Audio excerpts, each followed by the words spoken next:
Hi all welcome to our channel S R K creations. ఈరోజు మనం మా తిరుమల ప్రయాణం వీడియోని చూద్దాం రండి. ఓం నమో వెంకటేశాయ గోవిందా గోవింద. మా తిరుమల ప్రయాణం అయితే ఆ ఏడుకొండల స్వామివారి దయ వలన చాలా హ్యాపీగా జరిగిందండి. మేమైతే వీఐపీ బ్రేక్ దర్శనం పుణ్యమా అని స్వామివారిని చాలా దగ్గరగా దర్శనం చేసుకున్నామండి. ఇంత దగ్గరగా దర్శించుకోవడం కోసమా స్వామివారు ఇంతకాలం మమ్మల్ని వెయిట్ చేయించారు అనేలా జరిగిందండి. స్వామివారిని మొదటి గడప నుంచి దర్శనం చేసుకునే భాగ్యం మాకైతే కలిగిందండి. నేను కొండపైకి వెళ్ళిన వెంటనే అకామిడేషన్ చూపించడానికి ఒక పర్సన్‌నయితే పంపించారండి. తిరుమలలో మా అకామిడేషన్ అయితే ఇలా ఉందండి. అకామిడేషన్ గురించి వీడియో లాస్ట్‌లో చూపిస్తానండి క్లియర్‌గా. ఫైనల్లీ అయితే నన్ను కన్న నా తల్లిదండ్రులు, నేను కన్న నా పిల్లలతో శ్రీవారి దర్శనానికి మా వారితో చేరుకున్నామండి. మేమైతే ఎంతోమంది మహానుభావులు, మన పెద్దవాళ్ళు, ప్రవచనకర్తలు చెప్పే విధంగా స్టెప్ బై స్టెప్ తిరుమల దర్శనాలైతే చేస్తున్నామండి. విజయవాడ నుంచి మేమైతే ఇంటర్‌సిటీ బస్సు ఏసీ ట్రావెల్స్‌కి తిరుమలకు బయలుదేరామండి. మేము తిరుమలకు చేరుకునేసరికి అక్కడ మా వారైతే కార్‌ని అరేంజ్ చేశారండి ముందుగానే. సో, మేము దిగేసరికి అక్కడ కార్ వెయిటింగ్‌లో ఉంది. బ్రేక్ దర్శనానికి ఏవేవో ఫార్మాలిటీస్ ఉంటాయి కదండీ! అవన్నీ మా హస్బెండ్ వెళ్లి మాట్లాడుకొని వచ్చారు. మా అకామిడేషన్ చూపించటానికి మా వారితో పాటు టీటీడీ ఎంప్లాయీ ఒక పర్సన్‌ని కూడా పంపించారండి. అక్కడి నుంచి మేము అకామిడేషన్ రూమ్‌కి వెళ్లి ఫ్రెషప్ అయ్యి, మా పిల్లలిద్దరూ ఆన్‌లైన్‌లో మీటింగ్ ఉందని 1 అవర్ అటెండ్ అయ్యారండి. ఆ తర్వాత స్వామివారికి కురులు సమర్పించడానికి బయలుదేరామండి. మేమందరమైతే కురులు సమర్పించుకున్నాం. మా నాన్న అయితే గుండు చేయించుకున్నారండి. అక్కడి నుంచి సెకండ్ స్టెప్ అయితే మేము స్వామివారి పుష్కరిణి స్నానాలకైతే వెళ్తున్నామండి. ఇదంతా మా తిరుమల మొదటి రోజు ప్రయాణమండి. పుష్కరిణి స్నానాలు చేయడానికి వెళ్తున్నామండి. అక్కడైతే స్వామివారి పుష్కరిణి వ్యూ అయితే ఇలా ఉందండి. ఒకసారి వీడియోలో మీరు చూసినట్లయితే మీకు కూడా తెలుస్తుంది. నా వాయిస్ వింటూ ఈ వీడియో చూస్తుంటే వీడియో పూర్తిగా మీకు అర్థమవుతుందండి. ఈ పుష్కరిణిలో స్నానం చేసేటప్పుడు ఏంటంటే షాంపూలు కానీ, ఎటువంటి సోప్స్ కానీ వాడకూడదని అక్కడ నోటీస్ బోర్డ్‌లో రాసిపెట్టి ఉంటుందండి. అయితే భక్తులందరూ చక్కగా ఫాలో అవుతున్నారండి. ఎవ్వరు కూడా షాంపూ కానీ, సోప్ కానీ ఏమి యూజ్ చేయట్లేదండి. ఇక్కడైతే ఇదైతే నాకు చాలా బాగా నచ్చిందండి. మా వాళ్ళంతా పుష్కరిణిలో బాగా మునుగుతున్నారు. పుష్కరిణి స్నానాలు అయిన వెంటనే మేమైతే ముందుగా వరాహస్వామిని దర్శించుకున్నామండి. ఆ తరువాత స్వామివారి అన్నప్రసాదం స్వీకరించే భాగ్యం కూడా మాకు కలిగిందండి. ఆ తర్వాత మళ్ళీ మా ప్రయాణం కొనసాగింది. ఇప్పుడు మేము పాప వినాశనం దర్శనానికి వెళ్తున్నామండి. అక్కడ వస్తున్న గంగాధారను తీసుకొని తలపైన చల్లుకున్నామండి. అక్కడ గంగమ్మను తలపైన చల్లుకుంటే మనకు తెలియకుండా చేసిన పాపాలేమైనా ఉంటే నశిస్తాయని మన పెద్దవాళ్ళు చెప్తారండి. ఆ పక్కనే కొలువై ఉన్న గంగాదేవిని, ఇంకా ఆంజనేయ స్వామి వారిని దర్శించుకున్నామండి. చూడండి మన వీడియోలో కనిపిస్తున్నారు. 2 దేవాలయాలు ఉన్నాయి కదా! ఆ 2 దేవాలయాల్ని దర్శించుకున్నామండి. ఆ కొండల మధ్యలో ఉన్న ఆ పక్కనే ఉన్న డ్యామ్ చూడండి. ఆ డ్యామ్ నుంచి టాప్స్ ద్వారా ఈ నీళ్లయితే వస్తున్నాయంటండి.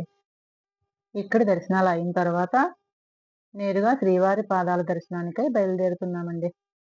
ఈ శ్రీవారి పాదాలు షార్ట్ వీడియోని మన ఛానెల్‌లో అప్‌లోడ్ చేశానండి. ఆ షార్ట్ వీడియో కూడా మన ఛానెల్‌లోకి వెళ్లి చూసి లైక్ చేయండి. Please like, share, subscribe our channel. శ్రీవారి పాదాల దర్శనానికి చేరుకోగానే మా నాన్న భక్తి అయితే అన్‌లిమిటెడ్ అయిపోయిందండి. దీపాలు వెలిగించి, సాష్టాంగ నమస్కారములు చేసుకొని, మా నాన్న ఆనందానికైతే అవధులు లేవండి. ఇక వీడియో స్టార్టింగ్‌లో చెప్పినట్టు కొండపైన మాకిచ్చిన అకామిడేషన్‌ని చూద్దాం రండి. ఎంట్రన్స్ అయితే ఇలా ఉంటుంది.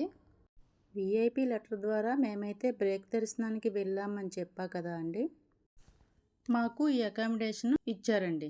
ఈ అకామిడేషన్ అయితే చాలా బాగుంది. కానీ మరో గంట తర్వాత అయితే ఇంకా మంచి అకామిడేషన్ ఇస్తామని చెప్పారండి. కరెక్ట్గా మేము కొండపైన దిగేసరికి మా పిల్లలకైతే ఆన్లైన్లో మీటింగ్స్ అయితే అటెండ్ అవ్వాలండి. సో మాకైతే ఇంకో 1 అవర్ వెయిట్ చేసే టైం అయితే లేదండి. అప్పుడు మాకైతే కొండపైన నామాల పార్క్ పక్కనే ఉన్న బాలాజీ వసతి గృహంలో అకామిడేషన్ సెట్ అయిందండి. ఈ అకామిడేషన్ కూడా చాలా బాగుందండి. తక్కువలో తక్కువ అంటే 10 మెంబర్స్ ఈ వసతి గృహంలో స్టే చేయొచ్చండి. బట్ ఇంకా 1 అవర్ వెయిట్ చేస్తే ఇంకా బెటర్ అకామిడేషన్ దొరుకుండేది. సో పిల్లల ఆన్లైన్ మీటింగ్ వలన మేము ఇక్కడ స్టే చేయాల్సి వచ్చింది. ఇప్పుడు మేము ఉండే రూమ్ అయితే చూడండి, ఎంట్రన్స్ నుంచి ఎలా ఉంటుంది. సోఫాసు, డైనింగ్ టేబుల్స్తో సహా బెడ్స్ అయితే డబుల్ కాట్స్ 2, సింగిల్ కాట్స్ 3 ఉన్నాయండి. ఫ్యాన్స్ అయితే టోటల్ 7 ఉంటాయేమో maybe. ACs 2 బెడ్రూమ్స్కి 2 ACs. Geysers also available అండి ఈ వసతి గృహంలో. చాలా బాగుందండి. అకామిడేషన్ గురించి అయితే మాటలు లేవండి ఇంకా. ఇక్కడ మన వీడియోలో గమనించినట్లయితే ఇది ఒక బెడ్రూమ్ అండి. చూడండి ఎంట్రన్స్ ఎలా ఉంటుంది. ఇంతవరకు మనం చూసింది హాల్ ఒకటేనండి. ఇది ఒక బెడ్రూమ్. చూడండి, ఇలా డోర్ ఓపెన్ చేస్తే స్టార్టింగ్లో వాష్రూము. ఇగోండి, ఇక్కడ ఏసీ ఉంటుంది. ఇంకా 2 ఫ్యాన్స్ ఉంటాయి. Dressing table. ఇగోండి, ఇక్కడ ఒక డబుల్ కాట్ ఉంటుంది. అక్కడ మా నాన్న మా అబ్బాయి ఒక్కరు పడుకున్నారండి. డ్రెస్సింగ్ టేబుల్స్ కూడా 2 రూమ్స్లో 2 ఉంటాయండి. చక్కగా మనకు నచ్చినంత టైం రెడీ అయ్యి నచ్చిన ప్లేసెస్ అన్నీ విజిట్ చేయొచ్చండి. టీ పాయ్స్ అయితే ఒక 10 ఉన్నట్టున్నాయండి. సోఫా చైర్స్ ఒక 10 ఉంటాయండి.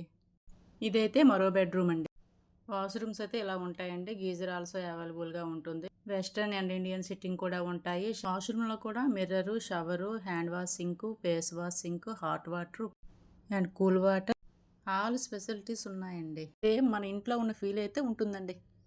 అరే అది లేదే, అది ఉంటే బాగుండే అనుకోకుండా 10 మంది స్టే చేయడానికి ఎన్ని ఐటమ్స్ అవసరమో అన్నీ కూడా ఆ అకామిడేషన్లో ఉన్నాయండి. 8 మెంబర్స్ సిట్టింగ్ డైనింగ్ టేబుల్తో సహా అవైలబుల్ అండి. ఇప్పుడు హాల్లో ఏమున్నాయో చూసేయండి. ఇక్కడ సింగిల్ కాట్ ఉందండి. సోఫాస్ ఓ 3 ఉన్నాయండి. ఫ్యాన్స్ ఓ 3 ఉన్నాయండి హాల్లో అయితే. డైనింగ్ టేబుల్, బీరువా, ఇంకా 3 ఫ్యాన్స్ అండి హాల్కి అయితే. హాల్ అయితే చాలా పెద్దగా ఉందండి. ఇది ఉంది అది లేదు అనకుండా బట్టలు ఆరబెట్టుకోవడానికి స్టాండ్ కూడా అండి వుడ్తో తయారు చేసింది ఉందండి. ఇక ఇలా వెళ్తే ఇది సెకండ్ బెడ్రూమ్ అండి. అది ఫస్ట్ చూపించా కదా. ఇగోండి, ఈ పక్కన ఇది సెకండ్ బెడ్రూమ్ అండి. బట్టలు ఆరబెట్టుకునే స్టాండ్ అదండి ఎంట్రన్స్లో. ఇది వాష్రూమ్ అండి, రైట్ సైడ్కి కనిపిస్తుంది. సేమ్ ఆ రూమ్లో ఎలా అయితే ఉందో ఈ రూమ్లో కూడా వాష్రూమ్ ఉందండి. ఆ అకామిడేషన్లో ఉన్నంతసేపు మన ఇంట్లోనే ఉన్నామా అనే ఫీల్ అయితే ఖచ్చితంగా ఉంటుందండి. అయితే 1 అవర్ వెయిట్ చేస్తుంటే ఇంకా న్యూ కన్స్ట్రక్షన్లో అకామిడేషన్ దొరుకుండేదండి. But no time. ఇంకా ఈ బెడ్రూమ్ని చూస్తే ఎలా ఉందంటే, ఇగోండి ఎంట్రన్స్లో అయితే ఇలా బట్టల స్టాండ్ ఆరబెట్టుకోవడానికి ఉంటుందా. నెక్స్ట్ సింగిల్ బెడ్ ఉంటుందండి. అక్కడ మా అమ్మ పడుకున్నారు. అక్కడ అక్కడ ఏసీ ఉంటుంది. ఈ రూమ్లో ఒక సింగిల్ కాటు, ఓ డబుల్ కాటు ఉంటాయండి. నెక్స్ట్ ఈ రూమ్లో కూడా 2 ఫ్యాన్స్, డ్రెస్సింగ్ టేబుల్, టీ పాయ్స్ మొత్తం అన్నీ కూడా ఉంటాయండి. అవసరమైనవన్నీ కూడా ఉంటాయి. రేపైతే స్వామివారి దర్శనాలకి వెళ్తాం కదండి. సో మరి వీడియో తీసుకోవడానికి అవకాశం ఉండదేమో అని మా బ్లాంకెట్స్ కూడా ఫోల్డింగ్ చేయకుండా మరీ నేను వీడియోని షూట్ చేస్తున్నానండి. అగోండి, అక్కడ కనిపిస్తున్నాయి మా లగేజెస్, టీపాయ్. ఇగోండి, ఇలా ఉంటాయండి. డెస్క్లు కూడా ఉంటాయండి. ఆ టీపాయ్స్కి ఏవైనా ఇంపార్టెంట్ డాక్యుమెంట్స్ ఏవైనా ఉంచుకున్నా బాగానే ఉంటుందండి. ఇదంతా సెకండ్ రూమ్ అండి. ఇదండి ఈరోజు మన లాంగ్ వీడియో. ఈ వీడియోని చూసిన ప్రతి ఒక్కరూ ఈ వీడియోని లైక్ చేసి మన ఛానల్కి సపోర్ట్ చేయండి. ఈ రూమ్లో ఇదో డ్రెస్సింగ్ టేబుల్ అండి. ఫైనల్లీ ఇదండి తిరుమలలో మా అకామిడేషను. మా తిరుమల టూరు పార్ట్ 1 అండి ఇది. ఇంకా పార్ట్ 2 కూడా అప్లోడ్ చేస్తాను. అదిగో పైన కనిపిస్తుందా, అది కాలింగ్ బెల్ అండి. Thank you for watching. Thank you for all. Please like, share, subscribe our channel. Namala park short video ఉంది, చూడండి.